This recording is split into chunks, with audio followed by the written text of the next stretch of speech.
You're listening to Francis Oblivion and the Mad Undead by J. Johnson Higgins. This audiobook edition is a Kiss the Widow production.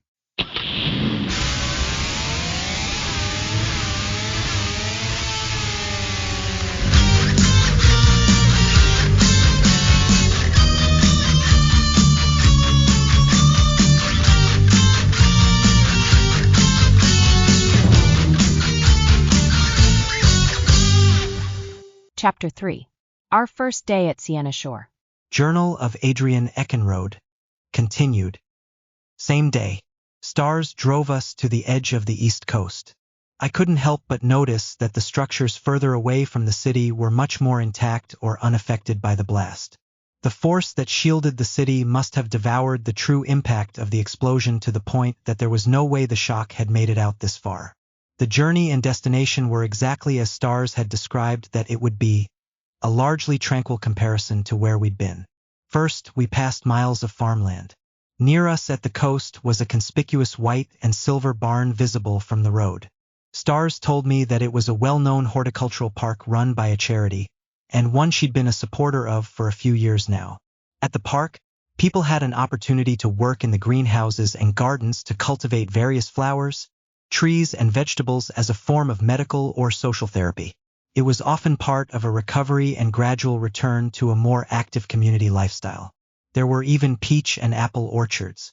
She said the products there were preserved, shown to the public, or donated to local establishments. Grocery stores and restaurants occasionally purchased goods from there too, which helped finance the program. The location became a wonderful source of lingering fruits and vegetables for her, and in the last several months, Stars had been there many times to cultivate and harvest some of the resources in a controlled environment. Conversely, she warned against being anywhere near this place at night because the shadows often emerged there and wandered searching for any living thing that would be drawn to it. She'd seen them there before, but the fact was also made evident to me by the high number of drained and mutilated animal carcasses in the area. The sight of it and the smell was sickening. Beyond the farmland, the landscape gradually became something more like what I'd expect to find around the shore. The terrain was just different. Soon we could hear and smell the ocean. Only later could we see it.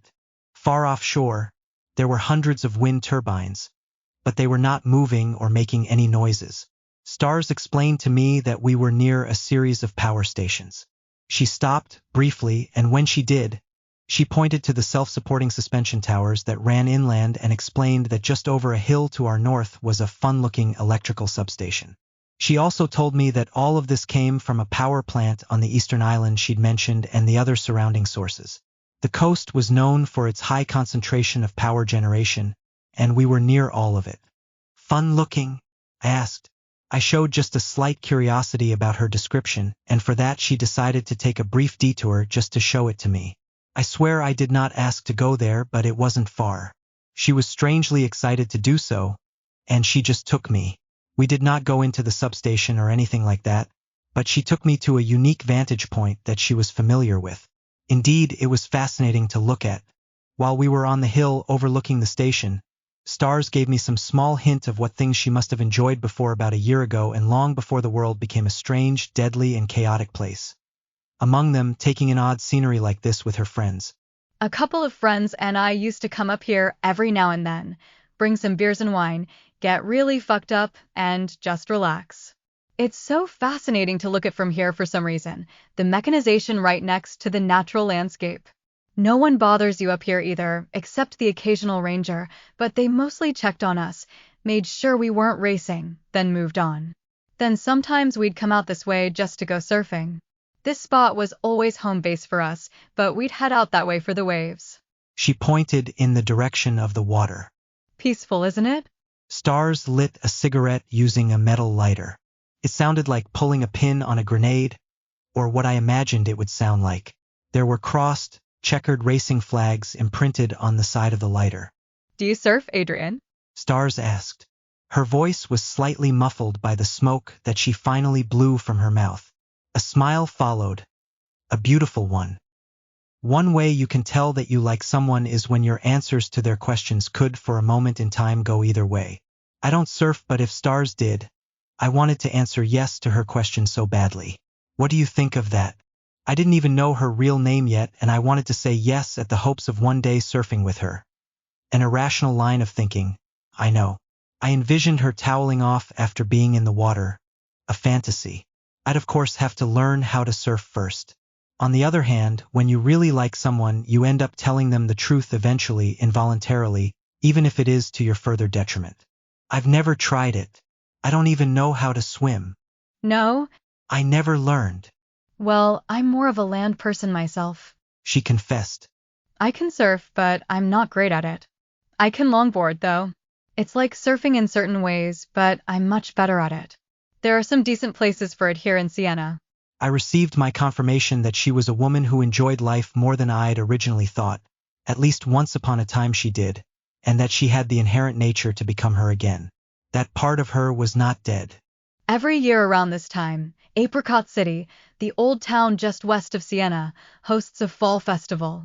Had you ever been? Stars asked. I had not heard about it but knew of the location. I was a relative newcomer to the area and hadn't become accustomed to most of the annual celebrations here. I'd even felt a little embarrassed that I hadn't visited the oceanside in my entire time here so far, until now after the destruction. Because everyone talked about coming out this way at some point for vacations, spring break, surfing, boating, conferences, etc. It's usually the same weekend as the Siena Book Festival, if you know that one, so it's like you're forced to pick which one you're going to. Those jerks. I happen to really love both. I absolutely knew of the book festival though and had been to it. Anyway, the fall festival is always well organized. There'd be music, food, drinks, just a lot of fun things to do. I look forward to it every year. My boyfriend's band has performed at it 3 times in the last 4 years. Not a bad record, right? People really liked their sound. She had a boyfriend. I suppose I shouldn't have been surprised by this detail, but it did grab my attention. And where was this boyfriend now? Could I expect to find him wherever we were going? Maybe he was in the sanctuary?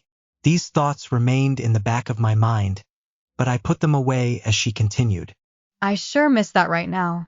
I suppose it would have actually been around late September, you know, closer to the equinox. She told me of one year where she found herself talking to a stranger over beer and cider. A woman conversed with her that was later joined by her daughter and her daughter's boyfriend. It was just a mention, but it all stuck in my mind for the way her face had a glow when she talked about it.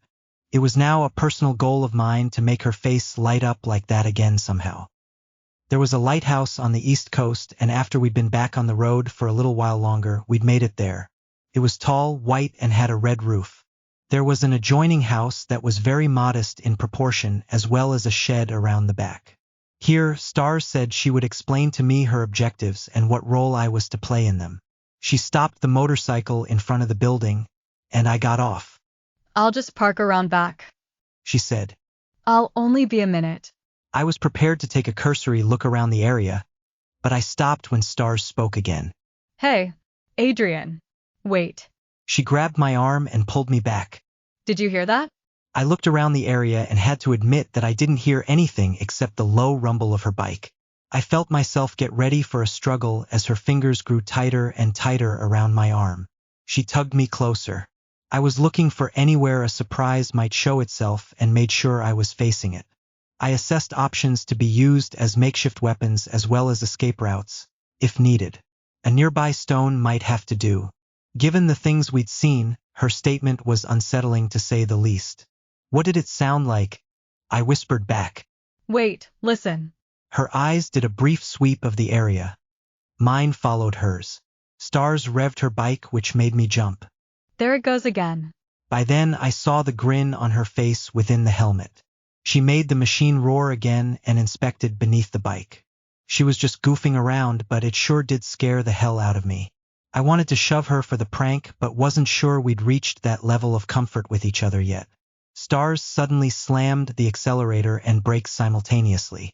The bike wasn't moving, but smoke built up around the rear wheel as it whipped back and forth smoothly like a floor buffing machine on the semi-damp pavement. I stepped back. She then shot off down the street for a short distance in a deliberate serpentine manner, and then she started balancing the weight of the bike on just the front wheel like a backwards wheelie, and what I later learned from her was also called a stoppie. I was amazed by the fact that she maintained that balance for such a long time before slowing to a perfect stop and turning around.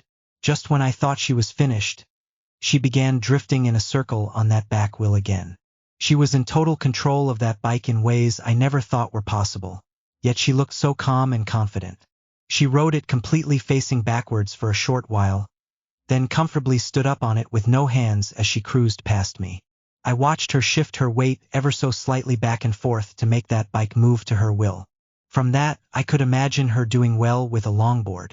She raced back in my direction at a high speed and popped a fully vertical 12 o'clock wheelie, riding on the rear wheel this time. She hopped up and stood on the back. Soon she was circling back and forth like it was some kind of unicycle. Eventually, she started circling me with only one hand on the handles. "I thought you said you were just going to park around back," I shouted to her. She just laughed and told me not to move. She started burning rubber and looping around me in what looked like a figure-8 type of pattern. Finally, she continued on to the garage around back. The dust cleared and I followed her back.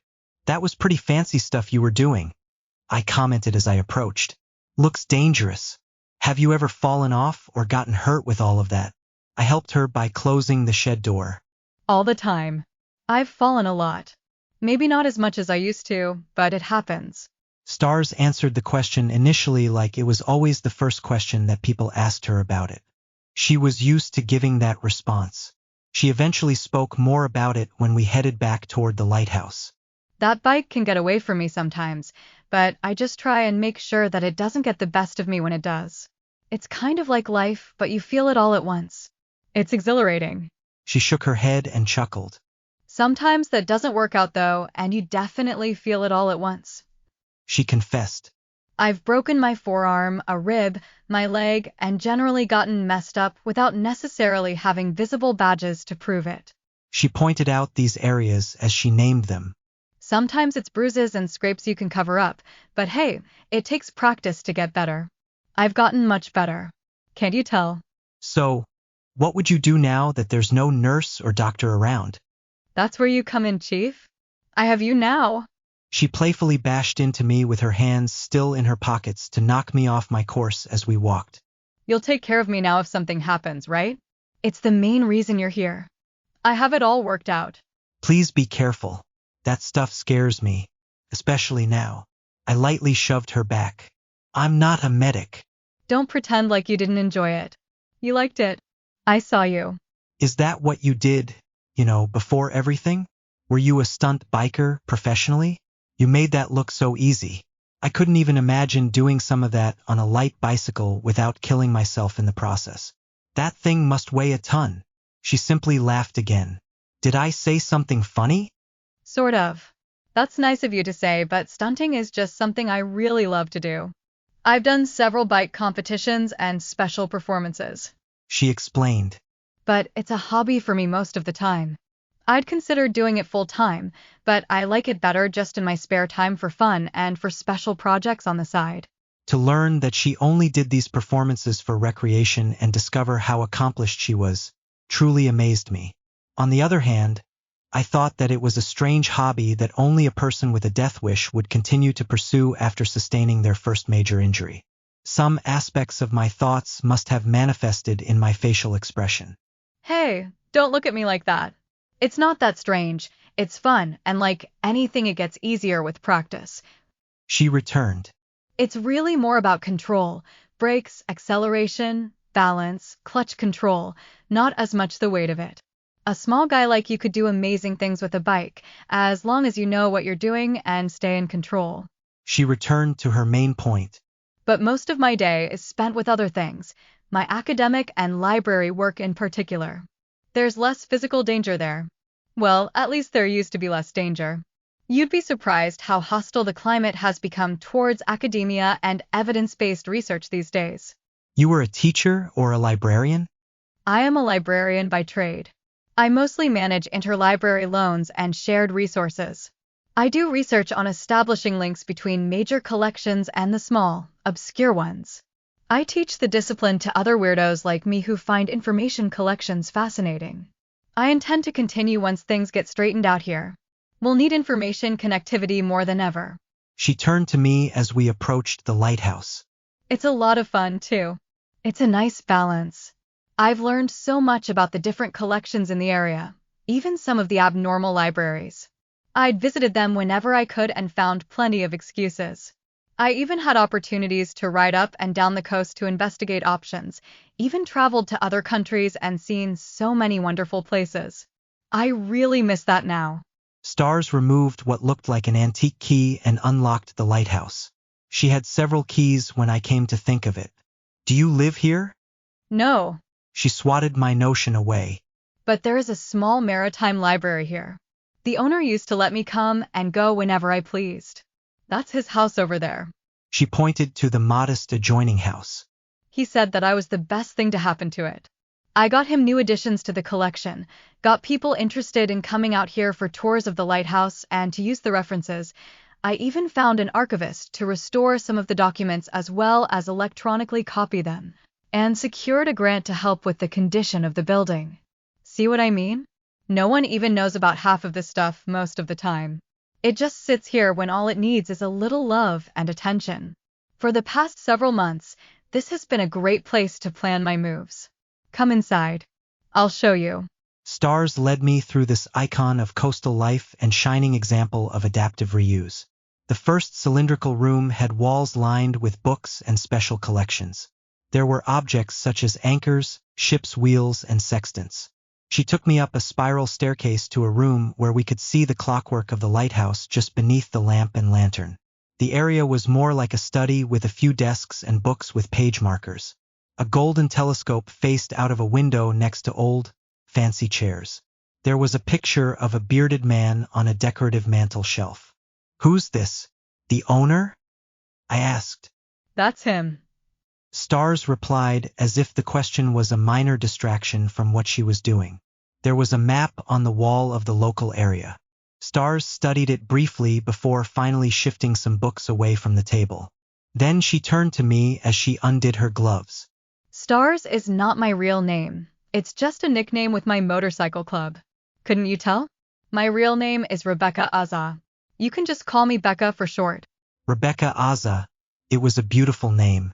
On the other hand, I have to admit that Stars was a tough act to follow now that I knew her by that name. To me, she was like a superhero in that I'd come to know her as this amazing alter ego who saved my life, and only later did I learn about how she walked among commoners like me. As I will soon reveal though, I hadn't even begun to see what Becca, or Stars, was capable of.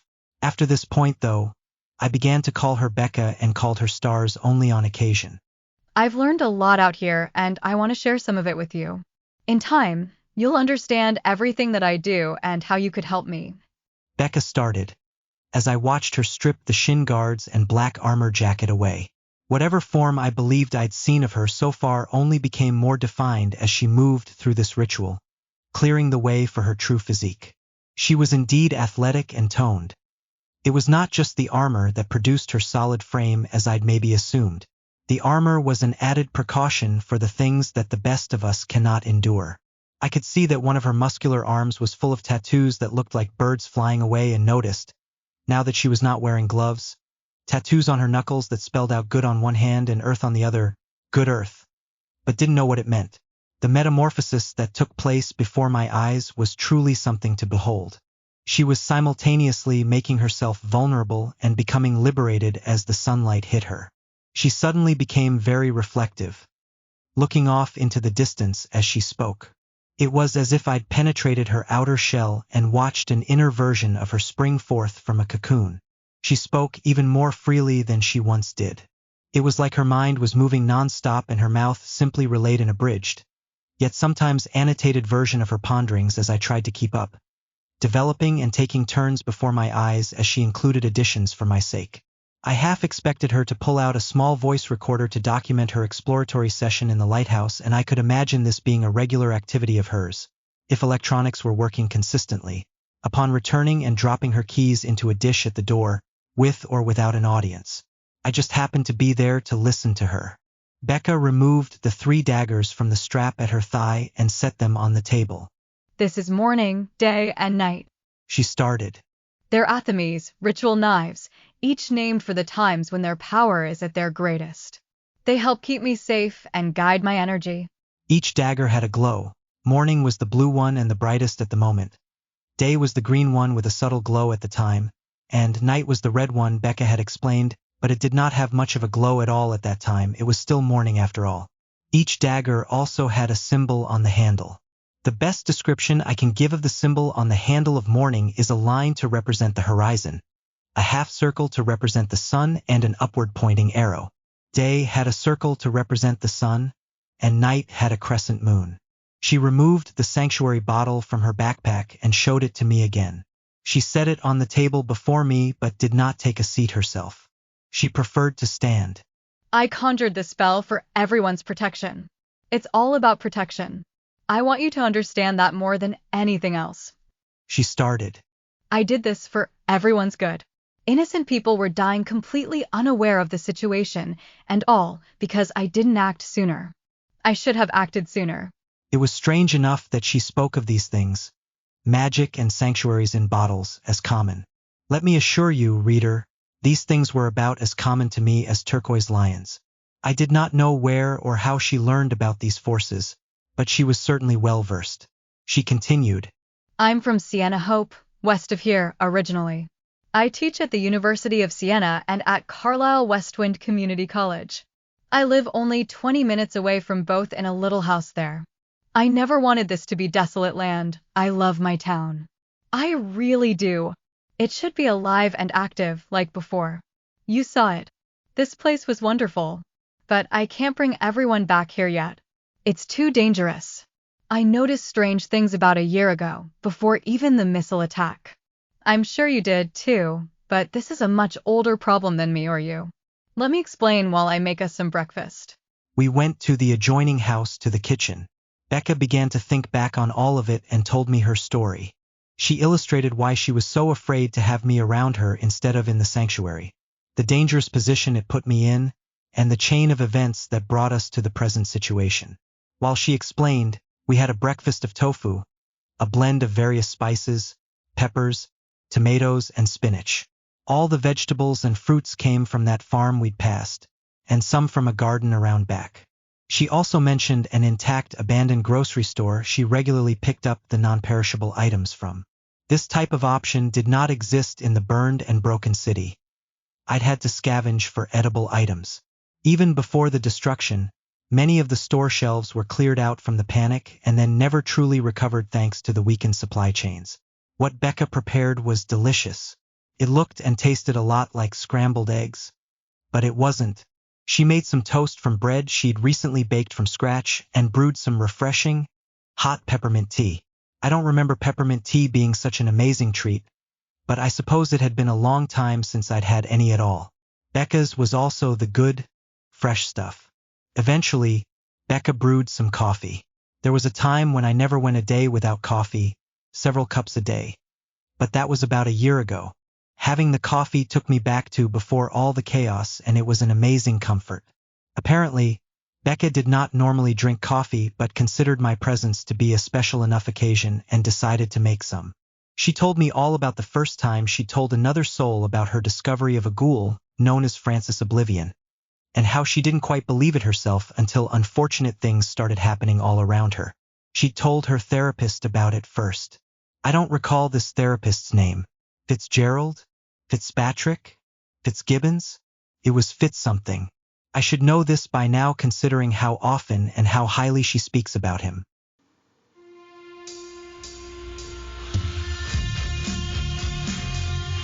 This story is 100% original and written by a human, yours truly, the author. AI was not used to write, prompt, organize, or otherwise generate this story. This audiobook edition was, however, created using licensed text-to-voice software with a lifelike casting and intonation manually adjusted and refined line by line by me, and art in and of itself. The theme music was written and produced by Kiss the Widow. If you like what you've found so far, please like and follow, subscribe, and share. Also, please be sure to check out my socials.